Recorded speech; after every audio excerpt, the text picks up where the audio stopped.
पुण्यातील एसपी कॉलेजमध्ये अयोध्येतील राम मंदिराची हुबेहूब प्रतिकृती उभारण्यात आली। या मंदिराला सुंदर रोषणाई करण्यात आली तर लाखो दिव्यांनी परिसर देखील उजळून गेला। पुण्याचे माजी महापौर मुरलीधर मोहोळ यांच्याकडून या कार्यक्रमाचं आयोजन करण्यात आलं।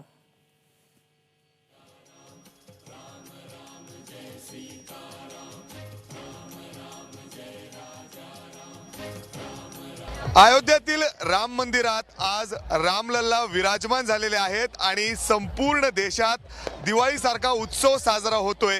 आता मी पुण्यातील एसपी कॉलेजच्या ग्राउंडवर आहे।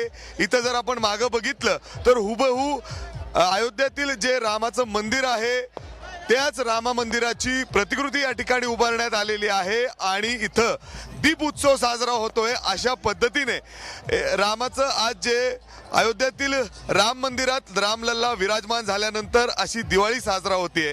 ज्यांनी या सगळ्या कार्यक्रमाचं आयोजन केलेलं आहे ते आपले पुण्याचे माजी महापौर मुरलीधर मोहोळ सध्या आपल्या सोबत आहेत।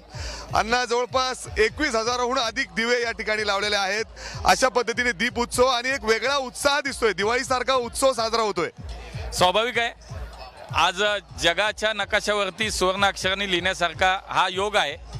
ही घटना आहे की शेकडो वर्षाच्या प्रतीक्षेनंतर प्रभू रामलल्लाचं आगमन जगातल्या सर्वात सुंदर मंदिरामध्ये होतंय। त्यामुळे प्रत्येक भारतीयाच्या मनामध्ये आनंद आहे, उत्साह आहे आणि एक अभिमान आहे की आज प्रभू रामलल्ला परत आले, अयोध्येत आले आणि तीच भावना पाहतोय आपण। हजारोंच्या संख्येने इथेही नागरिक आहेत। आज दीपोत्सव आहे, फायर शो आहे, लेझर शो आहे, महाआरती आहे, खूप कार्यक्रम लोकांच्या सहभागातून होत आहेत। त्यामुळे एक प्रत्येकाच्या मनातली जी भावना आहे त्याला ते व्यक्त व्हायचं आहे, त्याला व्यक्त व्हायला दीपोत्सव आहे, त्याला व्यक्त व्हायला एक कारण आहे। त्या निमित्तानं या प्रभू रामाच्या अण्णा, आम्ही बघतोय तुम्ही बोलताना देखील काहीशे भावुक झाले, तुमचे डोळे भरून आलेले आहेत, प्रत्येकाचे डोळे, आणि खूप सुंदर असं मंदिर या ठिकाणी उभारलंय तुम्ही प्रतिकृती। साहजिक आहे, शेकडो वर्ष आपल्या पूर्वजांनी संघर्ष केला आणि प्रभू रामाचं अस्तित्व नाकारणाऱ्यांना सुद्धा मला असं वाटतं की आज हे स्वीकारावं लागलं की प्रभू राम होते, प्रभू राम आलेत आणि पुन्हा प्रस्थापित झालेत, तिथं विराजमान झालेत। खूप सुंदर।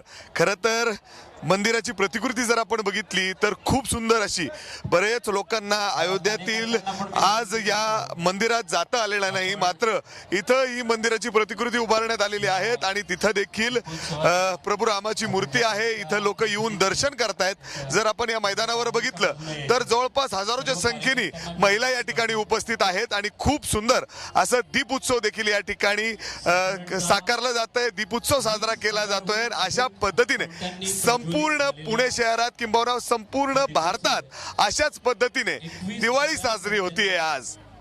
कॅमेरामॅन अमोल गवाळे सह मी मिकी गई, एबीपी माझा, पुणे। एबीपी माझा, उघडा डोळे बघा नीट।